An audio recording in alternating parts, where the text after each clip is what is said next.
a deal for button. I swear to God, I didn't even do that on purpose. You watched me shuffle this deck.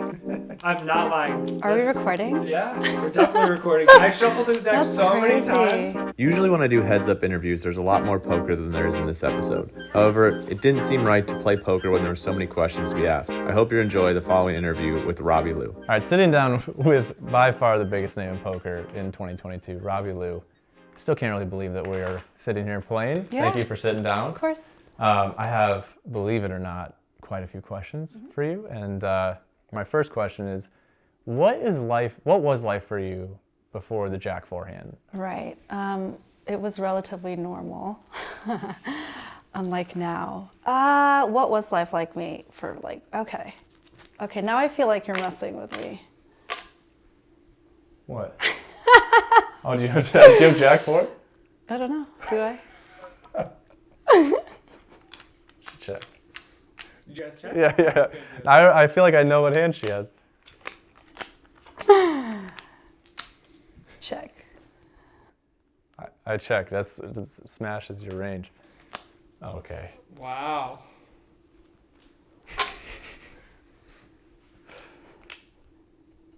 I can't call because I I'll show this one Yeah. time. Are you kidding me? Oh my God, the exact. This is really ridiculous. That happened twice. Wait, is that the exact think suit you're- too? Yeah. Was that No, really- come on. You're messing with me. I swear This to you. is bullshit. I swear to She's you. like, she gets I'm up and not- leaves. That's crazy. That's No, you know wild. what? Ever since that Jack forehand, I haven't gotten the exact suit. Really? Like I've tried to record every time. Like sometimes I get yelled at. Like 'cause I was like, they're like, okay, put the the dealer obviously like he'll be like, okay, put your phone down, Robbi, and I'm like just and then when I show it, he's like, oh, okay, now I know why you wanted to record it. But I've gotten Jack 4 off, and I've been trying to play it like just as a joke, maybe if it's like not that serious of a game, I'll play it. But like I've never gotten the exact suit of that night. That's so. And only on your podcast. That is so bizarre. Before the Jack forehand, did you think that poker could escalate to what they are today in terms of your notoriety? No, I know that I had been started. That was my third time streaming, and so I already knew like right away that I was getting like definitely a lot of attention from having streamed the first time, and like the supporter fan base group was growing heavily, and I was recognizing that in my Instagram, and that game was going to be pretty big, and so I know the viewership was going to be huge, and I had just like gotten on a sabbatical at that point, and decided to play poker as often as I possibly could. So I know I was going to be playing more poker, but it was just like a matter of what I would be doing.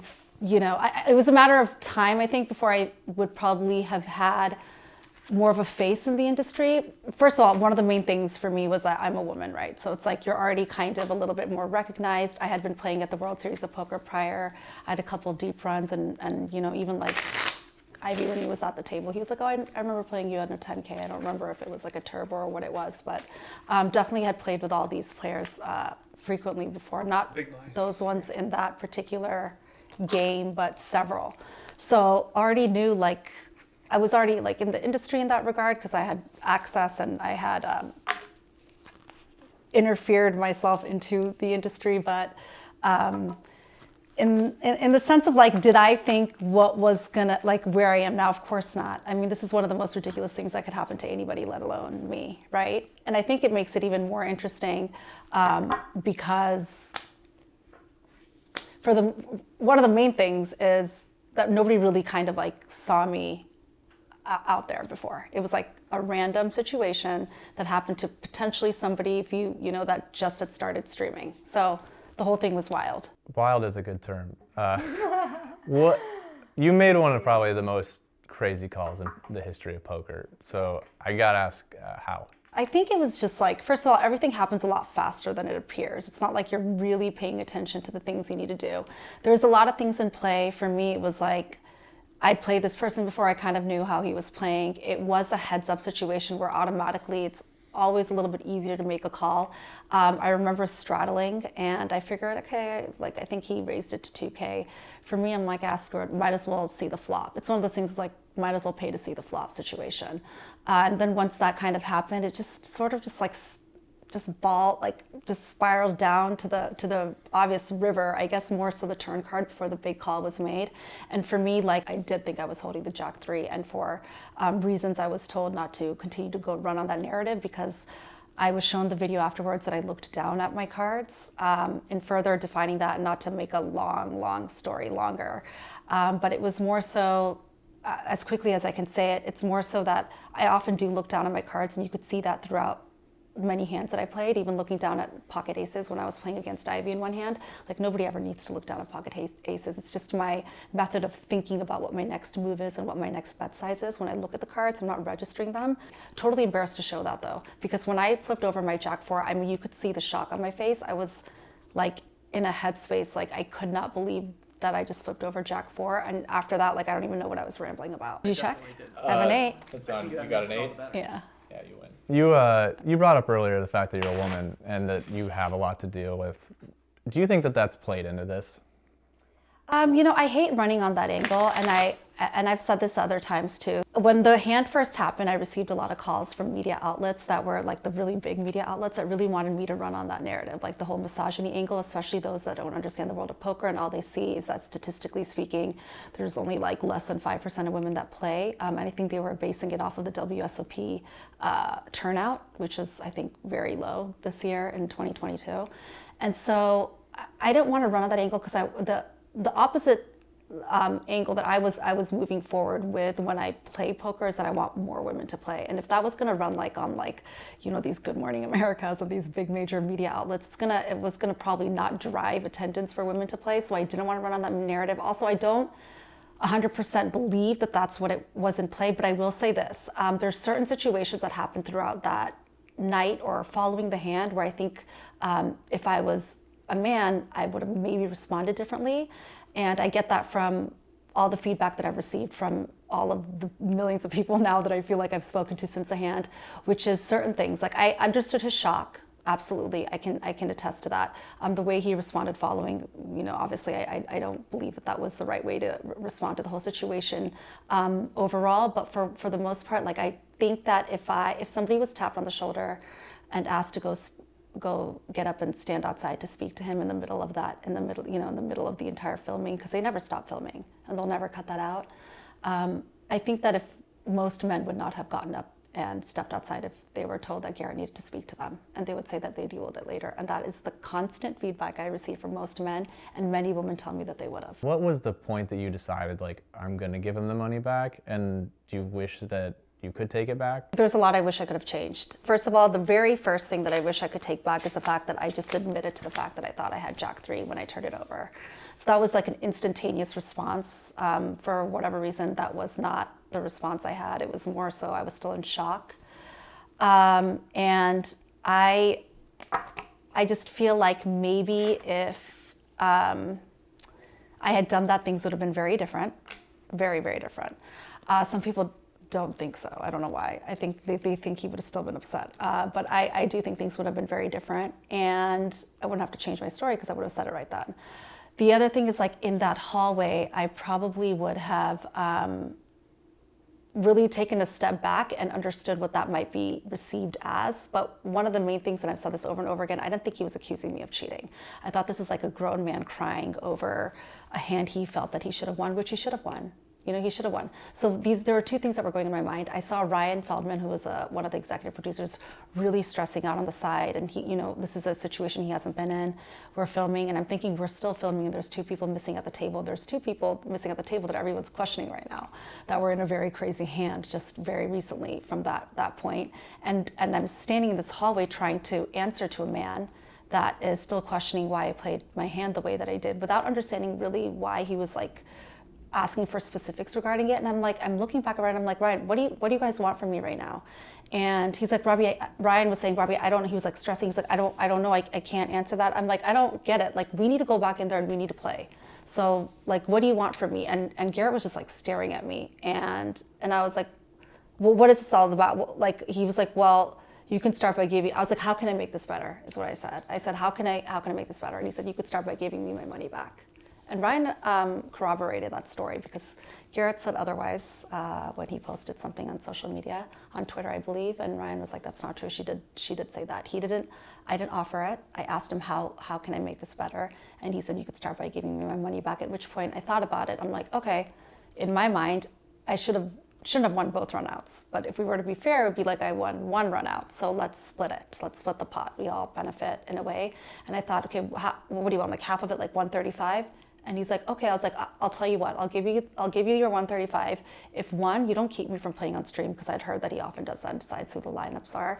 And I knew he was obviously very upset with me at that point. And two, that you go back in there and you play. And he thought about it for a second. And before I said that, I even looked at Ryan. I'm like, can you believe he's asking for my money back? And Ryan did say, like, I can't have any part in that. So I knew that he was just listening, and I totally understood why he couldn't for legal purposes. And Garrett agreed to go back in and play. And we all know how that story goes. You know, he took the chips and didn't play. So. Have you had any conversations with him since then? Yes. I actually wrote him a long text message. It wasn't very long. It was a very kind text message. And I can read it to you if you want me to. It's on my phone. Have you heard anything back? I have not. That was December 11th, but I did see that he read it. So it has been received. Do you mind reading the text? I said, hi Garrett, I hope you and your family are enjoying the holiday season. I'm sure you're surprised to hear from me. So let me say that I put a lot of thought into whether or not to send this text communication to you. But I think it's the right thing to do in the interests of avoiding having to file our prepared action. I'm reaching out to see if you might have interest in resolving this matter between you and me. My settlement proposal is a fair request that you kindly return my funds of approximately $135,000 with a public apology in your chosen verbiage. I am doing this purely for settlement purposes and to avoid the costs, drama, and stresses of litigation. More importantly, congratulations to you and your lovely wife on the imminent arrival of your baby girl. What a beautiful holiday gift. Looking forward to hearing from you, Robbi. Do you think you'll receive a response? I think I would have by now. Yeah. I'm surprised I haven't. Do you plan to take him to court over it? I mean, my lawyers are dealing with that, so yeah. I think like the fair thing would be for him to do the right thing, and I've said that in several talks too. But what's the date? I think I asked him for like a month, and it's going over a month, right? Yeah. But we do have weekly calls. I'm not dealing with it. My lawyers like kind of deal with it with others, and we'll see where it goes. But I don't think I'm gonna be okay with those funds not being appropriated back to me. Yeah. Yeah. Didn't he donate some money to charity right after that? Well, it's so interesting. I did a poker news podcast the night before he did that. And I know that Chad Holloway hadn't posted that podcast, but in that podcast, if you look at it, and it was done the night before, I say, I would love for him to return the money, and then that we take that money and we divide it into a charity of his choice and a charity of my choice. And randomly, the very next morning, he just gave 100% to the charity of his choice. Who knows if it actually went there, but that was really weird, right? Right. Interesting timing. Speaking of money that people owe you, did you get the additional $15K I back? did. Yeah, that was settled with Hustler Casino Live pretty recently, and that has been returned. So Okay. I do appreciate that. And that was one of the reasons that I didn't initially want to press charges, is because I said, does he have my 15,000 chips? And I was told, no, that's gone. And I'm like, well, what's the point of taking this kid to court? He obviously needed it. He's not going to come up with it. And it just seemed like a headache at the time. And then again, the perception, I realized at that point, wouldn't be received well if I didn't do that. I don't know if he's been arrested yet. I don't think he has. He was on to everybody kind of going after him. LA Times chased him, so he packed his bags and disappeared. But that is still in play, and I think he'll be arrested in due time. But I'm not going to get the money back from him. That's just going to be something on his record that he's going to have to deal with. Grand theft, I believe, is what it is. If you hadn't had the Jack 4 hand happen and he had taken the 15K and there wasn't this Twitter storm and social media, do you think you would have pressed charges? Oh, like if there wasn't a media storm? Yeah, like if it was a separate incident. Okay, so when I went in to speak a little bit further about that, I was initially told, the other reason I didn't do it is I was initially told he didn't have any priors. Then I found out he had tons of priors, and at that point, I would have moved forward with pressing the charges, because that's somebody that's not learning their lesson. The other issue with that whole incident also was, I guess I was somehow informed in the grapevine, and there wasn't any concrete evidence supporting this, but that it wasn't the first time he did that at that particular casino. They just didn't have actual footage of it. Sure. And so, like, if he was going to continue to do something like that, I felt like, at that point, you have to do the right thing. Plus, speaking to people, because I had to make an instantaneous decision right there on that phone.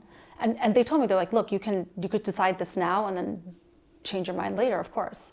So, and speaking to other people, you know, also like thinking about it a little deeper, if I let him get away with that, there's so many more that will think that they can get away with that. So I couldn't let that like message be out there. So yeah, there's a lot of reasons that I decided to move forward and press charges, not just the media saying what they did.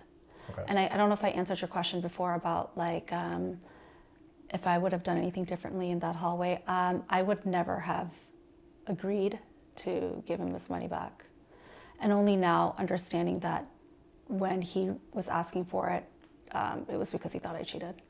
I mean, obviously that would send out the wrong message if I gave my money back. And the other way to like kind of interpret it is, if I really went all through all that trouble to cheat to win that money, why the hell would I give it back?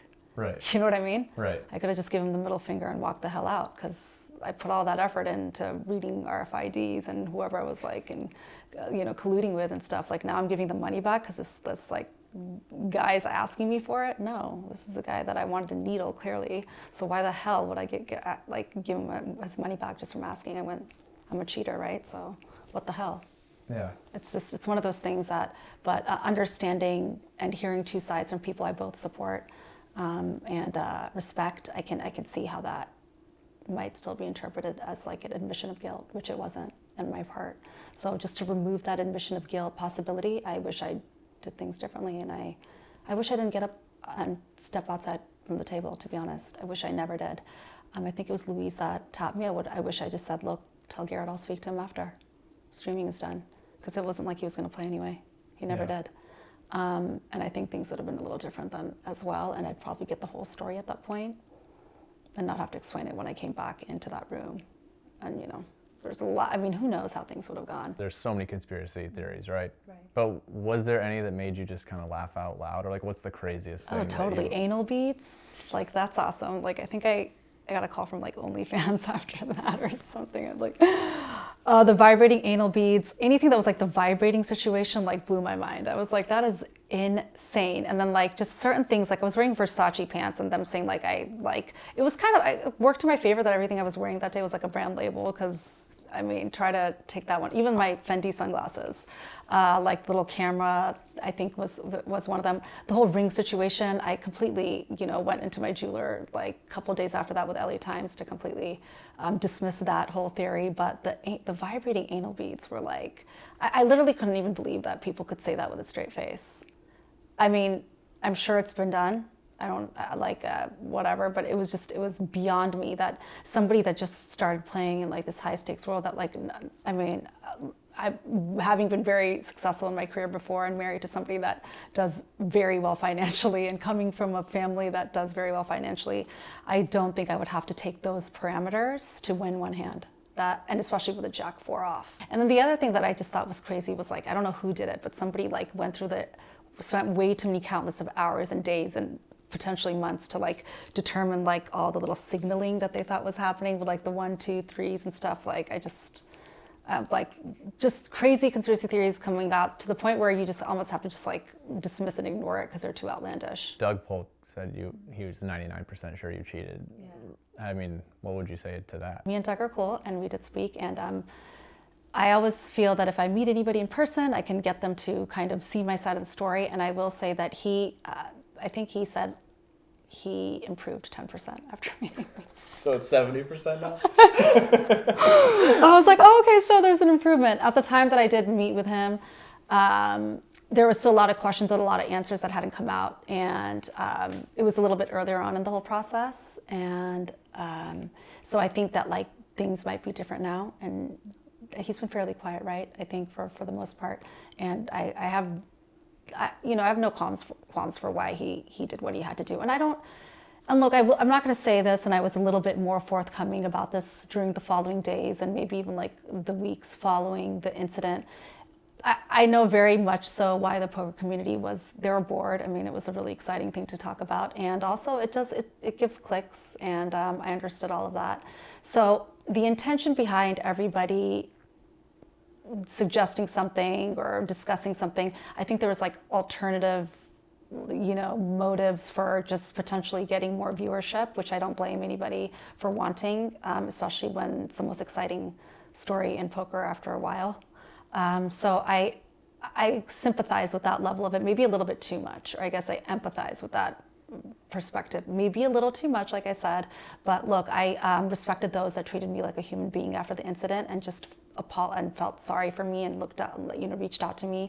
Several of them, many of them, professional poker players. So I have to kind of return that respect for those that are trying to get their paycheck in and just wanted to utilize my story as a method to get more viewership. And if that meant to kind of like go on down a tangent based on certain conspiracies and conversations that were kind of brewing at the time, so be it. I think that what matters to me now is how people respond. I've gotten a lot of initial, non-supporters coming out and apologizing, and everything kind of turned, like almost drastically. I say this in other podcasts where, like in the beginning, I was getting a lot of like "you cheating whore," "you cheat," like where I couldn't even open like my Twitter, and I would say it was like 60-40, 60 supporting me significantly from across the world. And it was to the point where like my Twitter was just going ding, ding, ding, ding, ding. Like I had to turn it off, the notifications. So 40% of them being like, from a lot of accounts that had 0 followers, maybe people were uncomfortable saying it, but it was like, "you cheating whore, you screwed poker up, I can't believe you." And so like it was really disheartening, and I will say like I get none of those anymore. And those that I think were really against me from the beginning, the ones that I do continue to respect, have come out and apologized and discussed with me what their initial like responses were, which again, I responded to the whole incident really awkwardly. I mean, I had like manic moments and like, I say this often, like 1 second, like depending on what moment you caught me at, I was feeling positive and uplifted and good about like, getting through this. And then another second, I just read like the craziest shit and I was like losing my mind and feeling very defensive and, really heightened emotions at that very moment. So it all depended on when you caught me. And I really did want to come out and speak about the whole incident because I didn't do it. And I could not just sit there and be quiet until the investigation was done.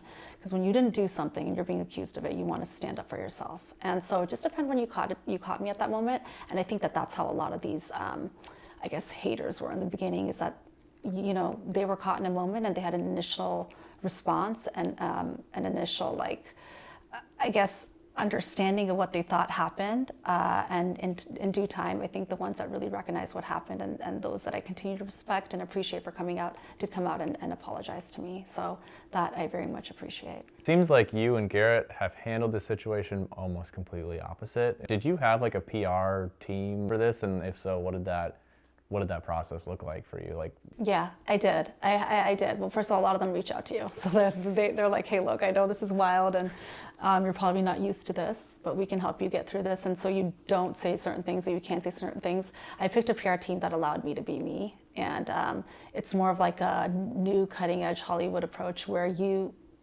just speak your mind and you show your level of emotions when you're feeling them without looking too subdued because you don't want to look like you were coached. Because that's what the lawyers do. The lawyers tighten you up with what you're supposed to say when it comes to legal purposes. But the PR team wants you to be you, and they want you to come off natural. But the one thing that they limited me from doing is going on every single podcast at that time. So I did have that, and maybe that was a good idea. I really offended some people that I don't even remember his name and stuff, that went out there like, "Robbi denied my podcast" and stuff. But I went with the one at that time that I felt most comfortable with, which is Joey Ingram, and I stayed pretty consistent with that. So that's the direction that they gave me, was limit the people that you have a conversation with so you can at least establish a relationship and people know where to find you if you're going to speak up. But I did offend a lot of people when I made that decision, but I think ultimately that was the right course of action. And yes, they did significantly help. I think I accidentally said publicity team, but now even I'm not even in this world. Publicity means that you want more attention. PR means you're trying to control the damage, right? So it was a PR team that they weren't cheap. And I actually kept the assistant. I really liked her, so she's my assistant now, and I adore her. And because she's involved in the world of PR, she still kind of helps in that regard. But yes, I did have to get a PR team for that, and it was a really good decision at the time. Who's your biggest supporter that's a professional player? Who was there for you? Oh my gosh, I have so many. I think initially I remember looking down and seeing Scott Sieber and Vanessa Cade and Daniel Negron writing the night of the incident and stuff.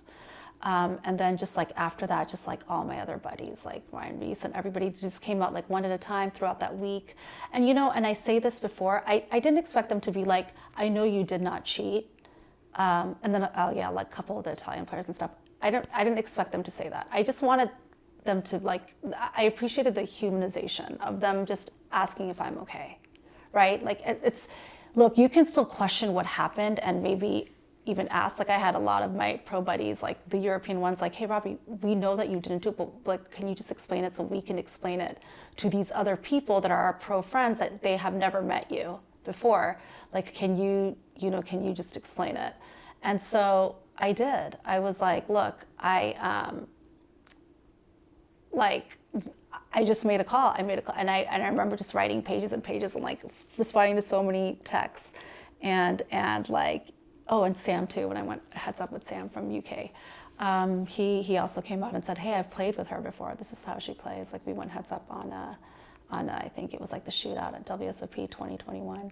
So like, yeah, there was a lot of support from people that knew me prior to that world, and even those that didn't. Like I didn't know a lot of the players that came out. Like obviously Deeb and Ingram reached out to me, but they just wanted me to be on their podcast and kind of show up. But the ones that were like very supportive from the very beginning, I often told them like I'm gonna speak out on you and say that I really appreciated that. And again, they weren't asking what happened. They're like, hey, really sorry about what happened. I'm so sorry that you were put in a position where you had to explain yourself and that this is happening to you. No, I think I'm gonna hit a straight on this eventually if we finish this hand. Oh, but cool. Let's just see. No, I'm just kidding. I had a pair. Dun, dun, dun. When the investigation was going on, were you a part of that, or were you pretty removed from it? Did they talk to you? So completely removed from it. They used a third-party investigation company that was really reputable and respected by everybody. I think the community was like bulletproof, I believe it is what it was. So what I received were the calls from the investigator, and they were long. The initial call was long about like kind of talking about how I knew everybody at the table, and it was one of the most thorough investigations I think that has ever been taken place. And I know it cost Tusker Casino Live a lot of money, but the investigator called me and got all the information he needed from me, and it was just a call. I was not involved in the process whatsoever at all. All I knew was his name. What was that moment like when you found out that they came back and said that there was? Well, it's interesting. I never feared that they would come back and say anything otherwise. Like everyone's like, were you ever scared? Like, sometimes like there are people that are wrongly accused, and I was like, it never even crossed my mind that I was going to be vindicated. Like it was never a fear. It didn't keep me up at night. Not 1 second of that idea kept me up at night whatsoever, like ever. So no, I never actually felt like, was it on me? Yes. I never ever felt like it was going to be anything but that. So it didn't surprise me when it was that they found nothing, if that makes sense. Yeah. Everything happened as it was supposed to. I wish it happened a little sooner. But initially I thought that the investigation process wasn't going to take that long. And then when I was informed that it can take months, then I kind of took a few steps back and I was like, okay, then a few weeks would be good, right? Like then at that point, I'll make it so that like, I told myself, I'll assume that it's going to take 3 months. So when I prepare for that mentally, what I'm thinking is like, I can take my like foot off the pedal a little bit and at least just like let things go as they may. And if things show up and I have to address them, I'll address them, and I'm going to continue playing poker. So that's like kind of why I decided to go back, because otherwise before, when I was sort of like hiding out, so to speak, I didn't plan on going back and playing poker. I didn't know how people would perceive me at the poker table. I didn't know if I would be received well until the investigation was done. But I realized that I didn't need the investigation to be over to convince the majority of the world that I did not cheat. What's your favorite part about poker? I think it's the unpredictability of what comes next, and that like level of excitement where you don't know what the next card is going to be, and that even if you think you have it, you may not. So it also is on the opposite end of the spectrum where you think that you don't have shit, and then it just, you get there. That feeling is awesome, where like you might be like initially like drawing on like something that is very low odds of going in your favor, and then you just friggin' get there and it's runner, quads or whatever. Like, I think I love that heightened level of excitement, whether it's good or bad. Like, I like the pain, but I love the victory. Do you prefer cash games or tournament? So I've been asked so many times, like the instant gratification of cash games, I can't ever remove, right? And also like when you're kind of like down in the dumps financially, for me, that's like a really, I guess like, not instant, but a higher probability and means of making back like a little bit of the hole that you put yourself in, right? So like I often say this, like the only way to get out of a hole is to keep digging and find like oil and water or some shit, because you're not going to be able to climb back out of it comfortably. Not with your daily living if you're playing like the higher level cash games. So you just got to keep going. So I feel like cash games are the way to get out of that hole. And then, but there's nothing that is more thrilling than a deep run in a tournament. And I feel like those tournament players are very deserving of their wins, and that, I hope I don't get in trouble for saying this, I think that they are potentially better at the game. So you think tournament players are better than cash players? I do. I do think that tournament players are better at the game. Do you think poker is a game of skill or luck? Both. So I think it's mostly skill, and a small part is 100% luck. And I think luck comes into play when you're like hit against coolers, when, you know, obviously you're, you know, like you win hands you're not supposed to win. Of course, like I think that there's two elements of it, but I think it's mostly a game of skill. And I often say this, like you don't really get free rooms like you would if you played blackjack at a casino for a reason. And that is because they know that it is a game that can be beat if you study long enough, and that these pros that are profitable or continue to be profitable. But, you know, do blackjack players get like limits on the free rooms that they receive? No, they're like, please come back. Oh, you're a professional blackjack player? Absolutely. 2 weeks free at our hotel, come back. And so like that, there's a reason for that. There's higher level luck in a lot of other casino games, but I think there's potentially the majority of the game is skill. With, of course, like, and I've said this before, I think poker is there's as much luck in poker as there is in life, right? So it's like, you know, opportunity that meets like whatever, dedication, that means effort, and all these, like, you can use all the big words to determine what life is, but life does come with luck. You could be potentially the best singer in the world, but if nobody discovers you, you know, I mean, you're not ever going to be able to showcase what your skills could have given you in life, monetarily speaking. So you have to have that opportunity to come across, to really show your skill set. And then of course you have to put in the time and put in the practice. And that's also coupled with it. And sometimes life just hands you different cards than you deserve. And so I think overall though, if you stay in it long enough, it's mostly skill and a little bit luck, but no more luck than life. Obviously you want to move on past all this. So like, what is your goal? Well, you know, I never thought I'd be like so crazy, because I know that I got a lot of scrutiny over whether this was like an intentional thing that I did. And I, believe it or not, there were people that thought it was a publicity stunt. And obviously it was not. I think that's very clear. I never understood why anybody would sign up to be called a cheater anyways, you know, but it wasn't done on purpose, of course. That being said, it is a part of who I am now. You know, like, I mean, I can't avoid the Jack 4 conversation. I mean, like the Robbi is a thing now, and people are gonna continue to remain playing the hand just for, I guess, like just to show me that they played it. The amount of people that send me that they played the hand, whether they won or lost it. But it's one of those things where I'm just like, this is a part of me now, and I have to either pretend like it didn't happen, or I can do something about it. So I'm at this state of mind where I'm like, well, look, the world gave it the attention that it got, right? So here you go. Like, I'm just gonna milk it for what it is. And I think what I want to utilize the whole incident and situation, and I guess like my ability to be recognized everywhere I go, like what's another way of saying that without sounding like too full of yourself, is using like my platform and my level of reach to kind of expand the game, and especially expand it to those that were maybe uncomfortable playing it before because they're afraid to sit with certain, you know, individuals at the table, and they felt intimidated by that. So the supporters, I got like thousands across the U.S. that were like, that want to come out and play. I want to play you. I want to play the game with you. Can you help me? I think it's adorable when somebody asks me whether I can coach them. But like, you know, in that regard, I want more women to play. I want more people to play in general, and I want to expand the game. And you'll notice that, and it's pretty obvious that poker is expanding, right? Like live stream is becoming a big thing. There's more live stream. People are even adding like production costs to improve their production quality in the live streams that currently exist. I know that there's really big like poker companies and production sites that are trying to add on a live stream to their sites. So I think that's like the new way of, I guess, expanding the game. Furthermore, I feel like it's just automatically was going to expand post-COVID.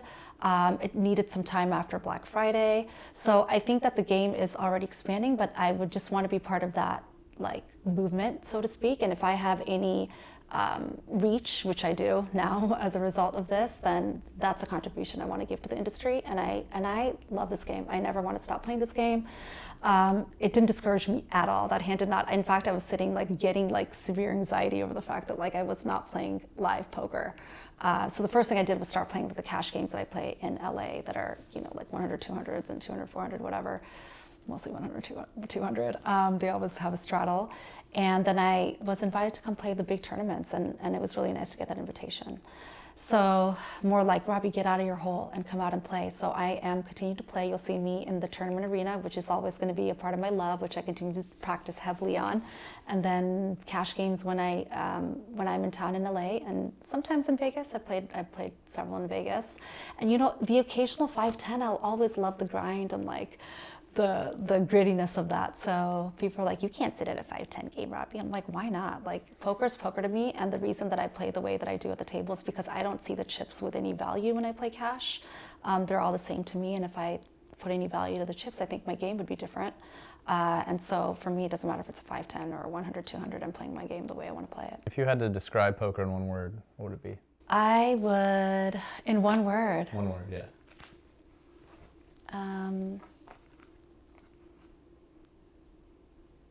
Unpredictable. I don't want it to be received negatively. Thrilling. What do you think the poker community needs to change the most?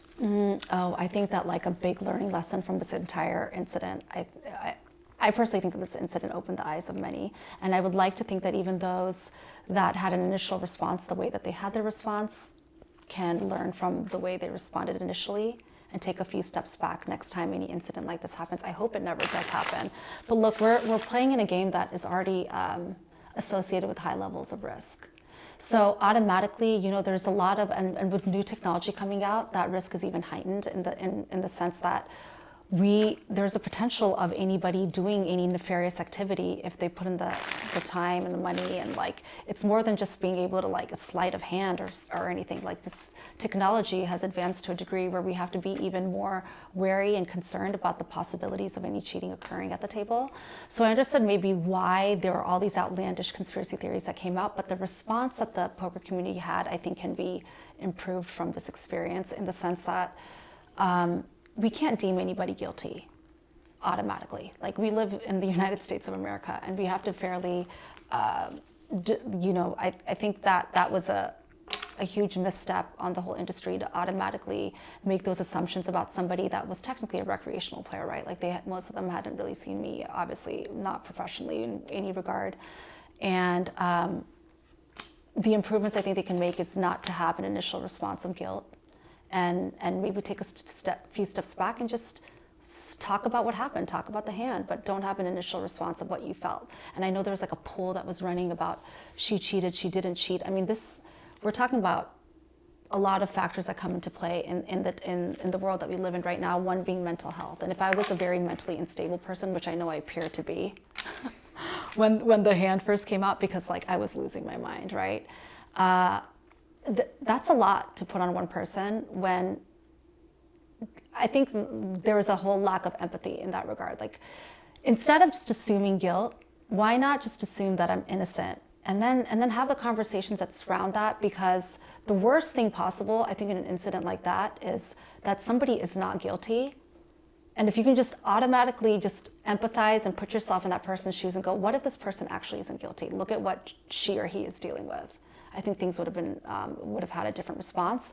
And I think that a lot of these like notable media people that spoke out a certain way lost a lot of supporters worldwide. I mean, there were people that were looking at me that didn't really understand what poker was. A lot of course, the women community, but heavily also the men and the women that didn't appreciate the response that Garrett gave me because they just felt that it was just like disgusting how he made me feel automatically in the public eye. And I think that a lot of people lost a lot of the supporters that they could have actually gained if they responded respectfully and professionally instead of like responding automatically with like this running a poll against a woman who they automatically, which it did feel like, deemed to be guilty at that point. And that's where I think that like I was so grateful for the supporters that I had that didn't understand poker, because they're just thinking like, I can't believe that they're doing this to you. How can they automatically assume that about you? And a lot of people that play a lot of these recreational games are like, I've made that call all the time. Like, look, it's not that big money. But they're like, people make that call all the time at my casino. Like, I can't imagine if somebody accused me of cheating from that particular hand. And they're like, and to this day, like I get so many people that come out and say, they're like, how did you get through that? Like I get like a lot of like, I could have never gone through that. I'm like, what, you just would have ended it right then? And like, this is a serious question. Like we're talking about high level of suicide in this world. Not that I'm not taking that lightly, and I'm not saying that I was in any condition or place to get to that point, but I think that there needed to be a little bit more sensitivity around like what this could potentially be when it comes to like damaging mental health. To be automatically accused and like subjected to the media like whirlwind and tornado that I had to experience within hours of that hand playing out, and then the continuous berating of their personal opinions that were really toxic. And I've said this: the poker industry is very, very toxic. I mean, the top, like whatever you want to call them, the top 50 players, some of them like each other, but when push comes to shove, they will not. Like they will step over each other's toes to rise to the top, because it is a zero-sum game. Did you fall into like, I don't know, anxiety, depression, like going through this? Oh, I went through like a turmoil of like whirlwinds of emotions. Like, it's like first you're like sad, then you're mad, then you're just like devastated, then you're like feeling positive. And again, it was very consequential to when you caught me. Like, what moment did you catch me in? Did I just read a crazy post? Did I just see a crazy story? Did I just take a weird call? Did I just speak to my lawyers? Did I just speak to my PR team? Like, when are you going to catch me? And yeah, there was nights like where I was like drinking a whole bottle of wine, like, and just like hiding in my shadow and not wanting to take calls from friends. Like one of like my closest best friends that are like, Robbi, like call us, we just want to talk to you, because it's like there's nothing to talk about. And then to them, like that don't understand the world of poker, I'm like, if you guys can't make it better, I just want to like sit in my little hole and hide. But the levels nobody would allow me to do that, right? Like people were like not letting me sit in a hole and hide. And what was really encouraging again were the supporters. And I say this as a joke all the time, like the block button was very effective in helping me get through like the mental grief. And every time I saw something that was not favorable towards me, I just blocked it. And I never had to see any comment from that individual or fake account ever again. Thank you so much for taking some time to talk through all this. Obviously, there's been a lot of questions, and we didn't play too much of actual poker, but that's okay. I had a lot of questions. I had a lot of questions that I got answered, but we can finish this one out. I got a monster. Do you? Can't win. That smashes your range right there. That's the Check. check.